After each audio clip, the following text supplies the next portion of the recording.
ज्यादा सोचते हैं। ज्यादा सोचना यानी ओवरथिंकिंग अक्सर सतर्क या समझदार बनने की आड़ में छुपा होता है, लेकिन सच्चाई ये है कि ये आपकी मानसिक ऊर्जा का गलत इस्तेमाल है। ऐसे सवालों और डिसीजंस पर ध्यान देना जिनकी इतनी अहमियत नहीं है। इसका नतीजा थकान तो होती ही है, लेकिन समाधान नहीं मिलता। आप बार बार एक ही बात सोचते हैं और फिर वहीं के वहीं रह जाते हैं। लेखक बताते हैं कि ज्यादा सोचना कोई गहराई से सोचने की आदत नहीं है, बल्कि ये ऐसी सोच है जो उन बातों पर समय और ऊर्जा खर्च करती है जिनका जीवन में बड़ा असर नहीं होता। ये सोच इस रूप में सामने आ सकती है। क्या आपने किसी टेक्स्ट मैसेज के लहजे को लेकर ज्यादा सोचा? क्या किसी कपड़े को पहनने या ना पहनने पर 20 मिनट खर्च कर दिए? जब ऐसी छोटी छोटी बातों पर बार बार सोच होती है तो ये मानसिक थकावट में बदल जाती है और आपका ध्यान बड़ी चीजों से हट जाता है। किताब में दिए गए एक शोध के अनुसार एक व्यक्ति प्रतिदिन लगभग 35,000 डिसीजंस लेता है। अधिकतर निर्णय छोटे होते हैं, लेकिन इनका लगातार होना डिसीजन फटीग यानी निर्णय से थकावट पैदा करता है। एक ऐसी स्थिति जहां आपका दिमाग निर्णय लेने की क्षमता खोने लगता है, इसलिए दिन के अंत में डिनर का चुनाव करना भी भारी लगने लगता है। ज्यादा सोचना हमेशा जानबूझकर नहीं होता, ये आदत के रूप में आता है।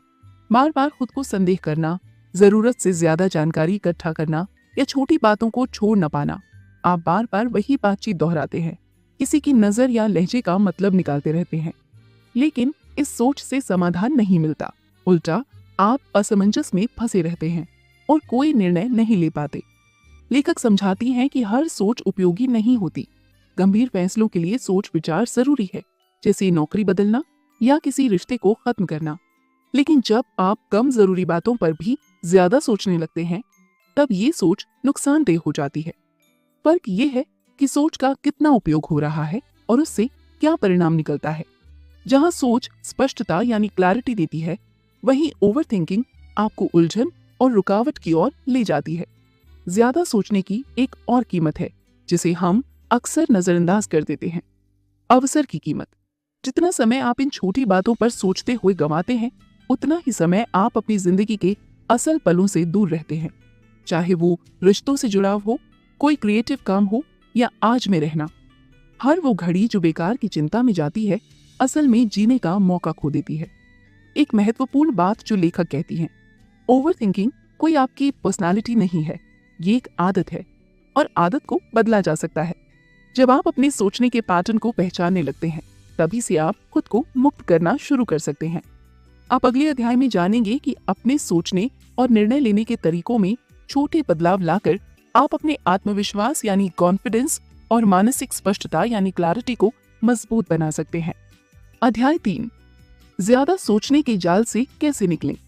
जब आप ये समझ जाते हैं कि ज्यादा सोचना आपकी मानसिक ऊर्जा को कैसे खत्म कर देता है, तो अगला कदम ये जानना होता है कि ये आपकी स्थायी पहचान नहीं है। ये एक आदत यानी हैबिट है और हर आदत बदली जा सकती है। लेखक सुझाव देती हैं कि खुद को क्रोनिक ओवरथिंकर कहना बंद कर दें और इसकी जगह कहें, मैं आसानी से स्पष्ट निर्णय ले सकता हूँ, मुझे हर चीज पर दोबारा सोचने की जरूरत नहीं है। ज्यादा सोचने की सबसे पहली बाधा यही है कि लोग मान लेते हैं कि वो इसे कंट्रोल नहीं कर सकते। लेकिन सच्चाई ये है कि बदलाव की शुरुआत तभी होती है जब आप इस सोच को पहचानना शुरू करते हैं। जब आप ये नोटिस करते हैं कि आप निर्णय को टाल रहे हैं या बार बार ऑप्शंस की तुलना कर रहे हैं, तो यही पहला कदम है इस साइकिल को तोड़ने का।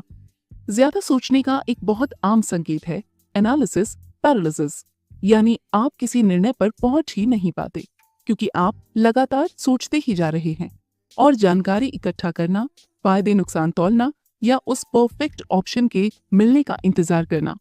लेकिन सच्चाई ये है कि इंतजार मुश्किल ही कोई स्पष्टता देता है, उल्टा ये सिर्फ तनाव बढ़ाता है।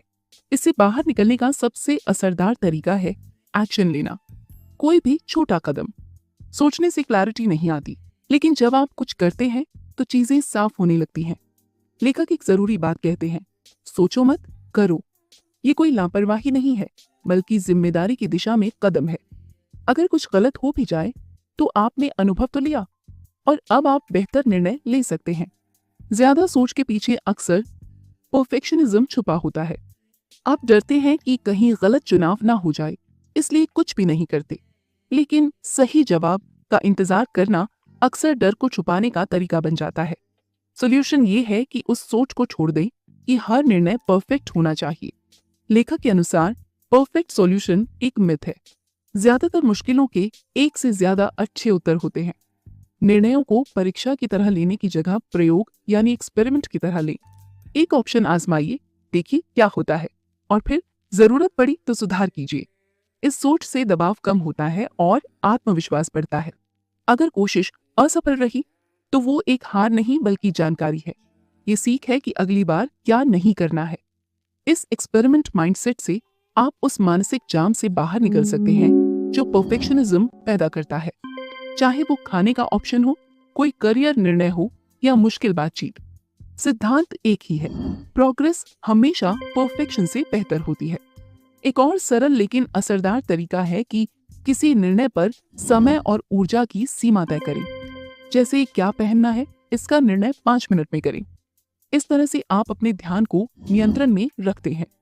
हर निर्णय को घंटे भर की सोच की जरूरत नहीं होती। दूसरों की राय लेना सहायक हो सकता है, लेकिन सीमित मात्रा में। हर छोटी बात पर सलाह मांगना निर्णय प्रक्रिया को और कठिन बना सकता है। राय को सपोर्ट के रूप में लें, ना कि परमिशन के रूप में। और अंत में देखें कि आपका एनवायरनमेंट आपकी सोच को कैसे प्रभावित कर रहा है। एक बिखरा हुआ कमरा एक बिखरे हुए मन का संकेत हो सकता है। अपने डेस्क को साफ करना, थोड़ी देर टहलना या गहरी सांस लेना भी आपको परेशानी से बाहर निकाल सकता है।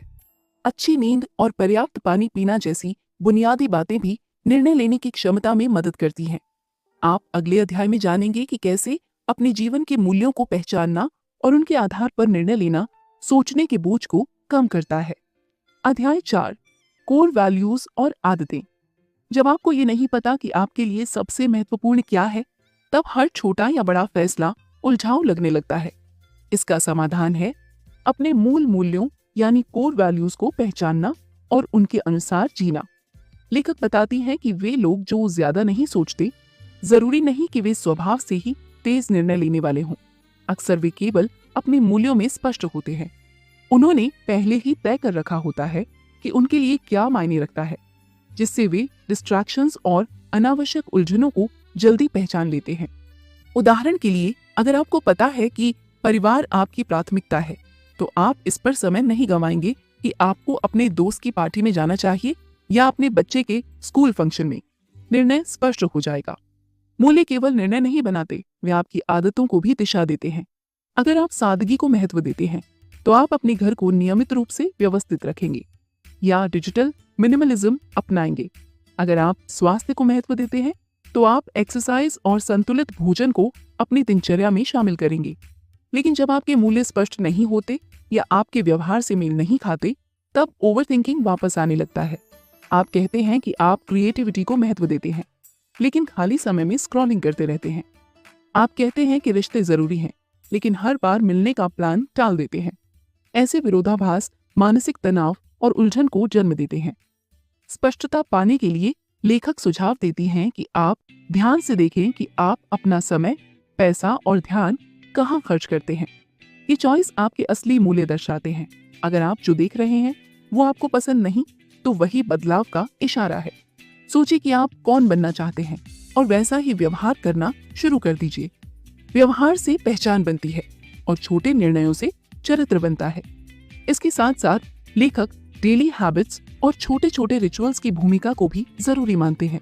ये आदतें आपके रोजमर्रा के निर्णयों को आसान बनाती हैं और मानसिक ऊर्जा बचाती हैं। जैसे दोपहर में क्या खाना है, ये पहले से तय हो, या हर सोमवार कपड़े धोने का नियम हो, तो डिसीजन लेने की थकावट कम हो जाती है।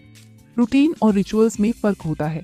रिचुअल्स में भावनात्मक जुड़ाव होता है, जैसे सुबह उठकर मोमबत्ती जलाना, जर्नलिंग करना और चाय पीना।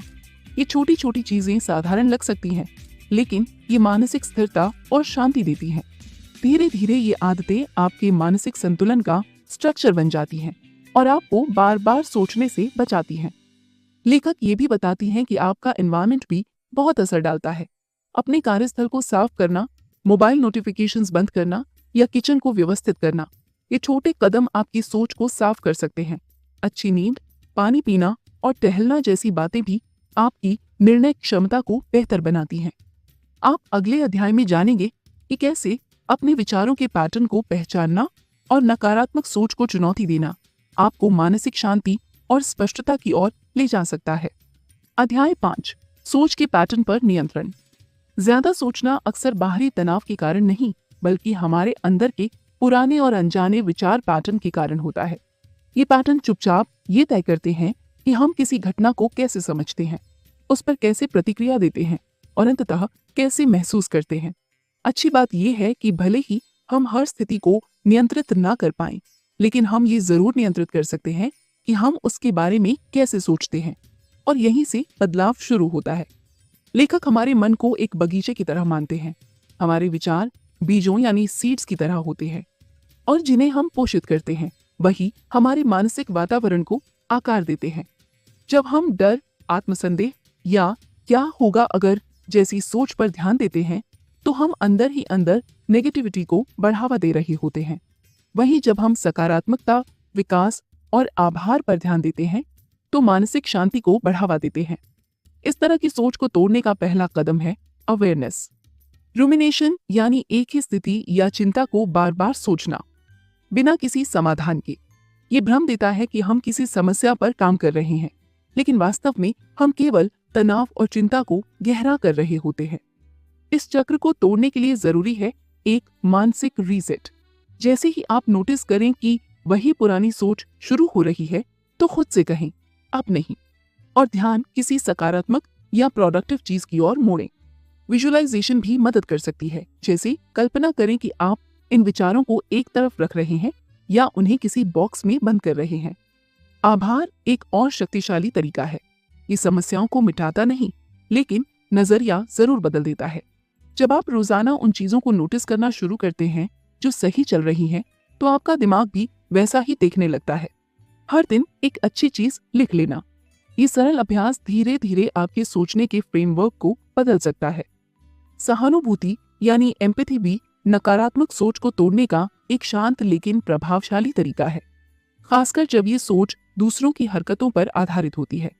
अगर कोई आपके मैसेज का जवाब नहीं देता, तो तुरंत ये मान लेना कि वो आपको नजरअंदाज कर रहा है, आपको और उलझा सकता है। इसके बजाय ये मानना कि शायद वो व्यस्त है या तनाव में है, आपकी प्रतिक्रिया को नरम कर सकता है और आपको रुकने के बजाय आगे बढ़ने में मदद करता है। आखिर में फिजिकल मूवमेंट को हल्के में ना लें। थोड़ी देर टहलना, कमरे का माहौल बदलना या हल्का स्ट्रेच करना भी आपकी मानसिक स्थिति को बदल सकता है। शरीर और मन के बीच का संबंध बहुत गहरा होता है। कई बार दिमाग की उलझन को सुलझाने का सबसे सरल तरीका होता है चलना शुरू करना। आप अगले अध्याय में जानेंगे कि कैसे छोटे छोटे इंटेंशनल प्लेजर्स आपकी जिंदगी में शांति और संतुलन लाने में मदद कर सकते हैं। अध्याय 6, आनंद, सरलता और पूरी तरह से जीने की आजादी। ज्यादा सोचने से केवल चिंता नहीं बढ़ती, ये चुपचाप हमारे जीवन से आनंद भी चुरा लेता है। जब हम लगातार किसी निर्णय में उलझे रहते हैं या कल्पनाओं में खोए रहते हैं, तब हम अक्सर उन छोटे छोटे सुखों को नजरअंदाज कर देते हैं जो जीवन को जरूरी बनाते हैं।